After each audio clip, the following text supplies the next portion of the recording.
In today's popular mythology, the 1950s are looked on as happy days, a time of fond nostalgia. For those charged with our nation's defenses, though, nothing could have been further from the truth. The chill of the Cold War had reached an icy low. There was a massive arms buildup in the Eastern Bloc, and our traditional information gathering methods were being cut off by a tightly drawn iron curtain. Adding to the temper of the times was a requirement to overfly certain areas of the world and ascertain the character and strength of their military development. In early December of 1954, operating under an approval granted by President Dwight Eisenhower, the task of creating such a craft was assigned to premier designer Kelly Johnson and his team from Lockheed's Advanced Development Projects Division, more popularly known as the Skunk Works. From the start, the new aircraft, simply called the U-2, was up against the wall. Since computers were still in their infancy, they would be of little help. The fledgling bird would mostly come together as an amalgam of slide rule technology mixed with experience and foresight. Even more critical, though, was the time factor. Johnson had promised to go from paper to prototype in just 8 months, a schedule that would turn even the most ardent optimist pale. Yet, laboring around the clock under a cloak of secrecy and a philosophy which simply stated, give a man a job, don't tell him how to do it, then give him the authority and encouragement to do it right, a small group of people began to turn the near impossible into reality.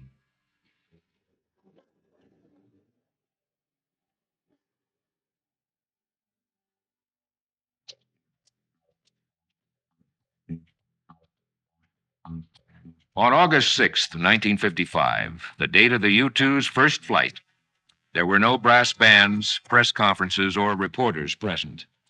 Just a small group of weary, dedicated men to witness an event that would forever change the course of strategic reconnaissance and have a profound effect on world history. With Johnson double-checking every minute detail, the first aircraft was completed on schedule.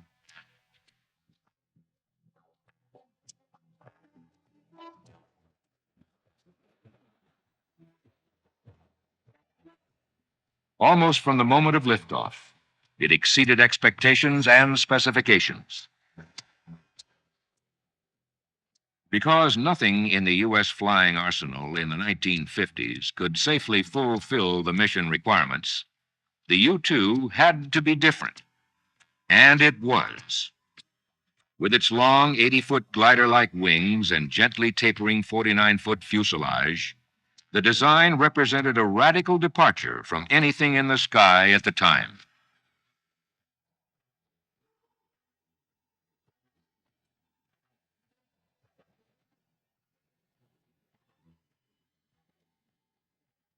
Following in less than a year, the U-2 took off on its first operational mission.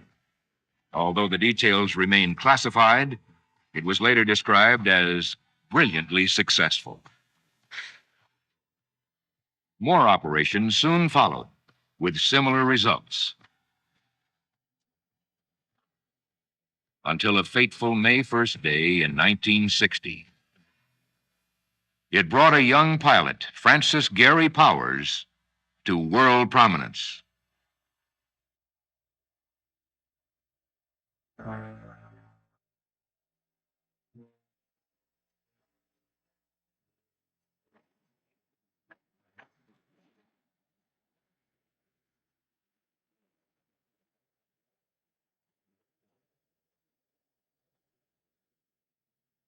Later, after his retention in Russia, Powers joined Lockheed as a test pilot under the auspices of Kelly Johnson.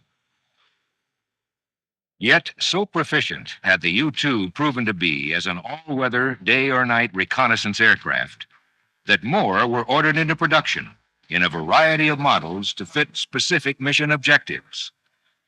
including one that played a prominent role in helping thwart the Cuban Missile Crisis. Standing in tribute to the versatility of its original design, the U-2 also proved to be quite adaptable, as it displayed when it successfully completed a series of sea trials as a potential carrier aircraft. Concurrent with its military role, the U-2 added to its reputation by becoming an instrument of science. Carrying the colors of the National Aeronautics and Space Administration, NASA U-2s soar high over the Earth, helping plot the course of urban development, recording the devastation of an erupting volcano, or the possibility of an early spring thaw. Its cameras can map huge swaths of landscape in a single pass, with a scope and clarity unheard of just a few short years ago. Rising to altitudes above 70,000 feet, they chart the heavens, then descend, their high-performance sensors collecting millions of bits of information with each flight, data which is later meticulously studied by Lockheed and NASA scientists to help us better understand and manage the Earth's precious natural resources.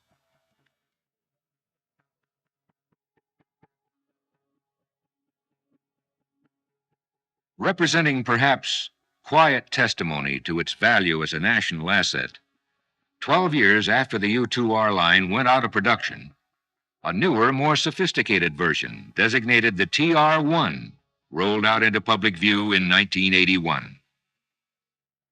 Equally significant to the event itself was the fact that this was the first time in Air Force history that an aircraft had been put back into production. Like their predecessors, the new tactical reconnaissance vehicles would become members of the United States Air Force's Strategic Air Command at Beale Air Force Base in California. The TR-1 would also continue the U-2's unparalleled 30-year heritage as the highest-flying single-engine aircraft in the world.